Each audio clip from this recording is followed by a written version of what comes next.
കുറ്റാന്വേഷണ ചരിത്രത്തിൽ ഇന്നും പൂർണ്ണ വിരാമമിടാൻ കഴിയാത്ത ഒരു പേരുണ്ട്, സുകുമാരക്കുറുപ്പ്. 4 പതിറ്റാണ്ടിലേറെ കഴിഞ്ഞിട്ടും കേരള പോലീസ് അന്വേഷിച്ചുകൊണ്ടിരിക്കുന്ന ഒരു കേസ്, ഒരു കൊലപാതകം, ഒരു ഒളിവു ജീവിതം, എണ്ണമറ്റ വെളിപ്പെടുത്തലുകൾ. പക്ഷേ ഇന്നും ഒരു ഉറച്ച ഉത്തരമില്ല. സുകുമാരക്കുറുപ്പ് എവിടെയാണ്? 1984 കേരളത്തെ നടുക്കിയ ചാക്കോ വധക്കേസ് പുറത്തു വരുന്നത്. ഇൻഷുറൻസ് തട്ടിപ്പിനായി ചാക്കോയെ കൊലപ്പെടുത്തി മൃതദേഹം സ്വന്തം മൃതദേഹം എന്ന രീതിയിൽ വരുത്തി തീർക്കാൻ ശ്രമിച്ചെന്നായിരുന്നു അന്വേഷണ കണ്ടെത്തൽ. എന്നാൽ കേസ് പുറത്തു വന്നതോടെ സുകുമാരക്കുറുപ്പ് അപ്രത്യക്ഷനായി. അതിനുശേഷം തുടങ്ങിയ തിരച്ചിൽ ഇന്നും അവസാനിച്ചിട്ടില്ല. വർഷങ്ങളായി കേരള പോലീസ് പല സംസ്ഥാനങ്ങളിലും അന്വേഷണം നടത്തി, വിദേശത്തേക്കും വിവരങ്ങൾ കൈമാറി. പക്ഷേ സുകുമാരക്കുറുപ്പിനെ കണ്ടെത്താൻ കഴിഞ്ഞില്ല.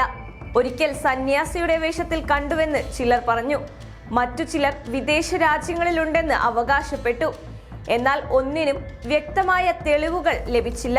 ഇപ്പോൾ ഈ കേസിൽ വീണ്ടും ഒരു പഴയ അധ്യായം പോലീസ് തുറന്നിരിക്കുകയാണ്.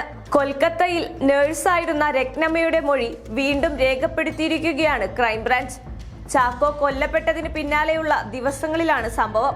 അന്ന് കൊൽക്കത്തയിലെ സർക്കാർ ആശുപത്രിയിൽ ജോലി ചെയ്തിരുന്ന രത്നമ്മ ചികിത്സയ്ക്കായി എത്തിയ ഒരാളെ കണ്ടപ്പോൾ സംശയം തോന്നിയതായി പറഞ്ഞിരുന്നു.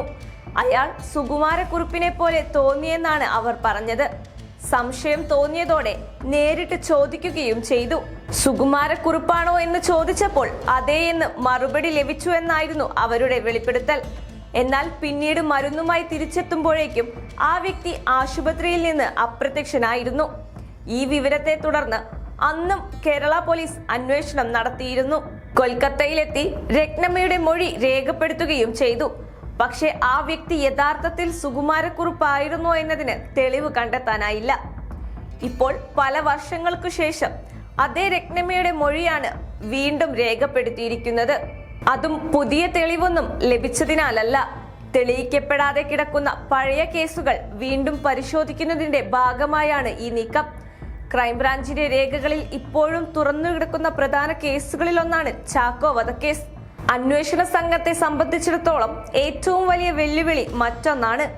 ഈ കേസ് നടന്നത് CCTV ക്യാമറകളോ ഡിജിറ്റൽ തെളിവുകളോ ഇല്ലാത്ത കാലത്താണ്.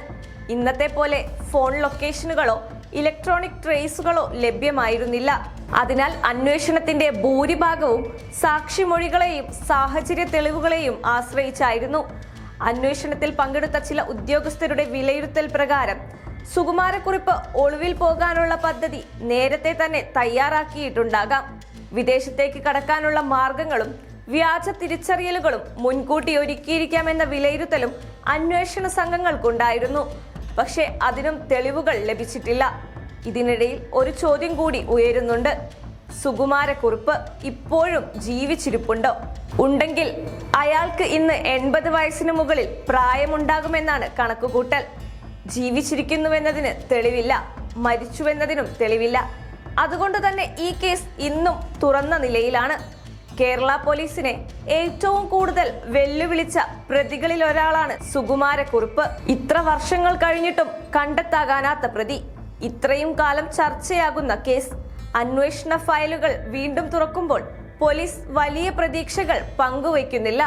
പക്ഷേ ഒരു സാധ്യത അവർ പൂർണ്ണമായും തള്ളിക്കളയുന്നുമില്ല. ചിലപ്പോൾ പഴയ ഫയലുകളിൽ മറഞ്ഞു കിടക്കുന്ന ചെറിയൊരു സൂചന പോലും വലിയ അന്വേഷണങ്ങൾക്ക് വഴിതെളിക്കാറുണ്ട്. അതുകൊണ്ടാണ് 4 പതിറ്റാണ്ടുകൾക്ക് ശേഷവും ചാക്കോ വധക്കേസ് വീണ്ടും പരിശോധിക്കപ്പെടുന്നത്. സുകുമാരക്കുറുപ്പ് എവിടെയാണ് എന്ന ചോദ്യത്തിന് ഇന്നും ഉത്തരമില്ല. പക്ഷേ കേരളത്തിന്റെ കുറ്റാന്വേഷണ ചരിത്രത്തിലെ ഏറ്റവും വലിയ ദുരൂഹതകളിലൊന്നായി ആ ചോദ്യം ഇന്നും തുടരുകയാണ്.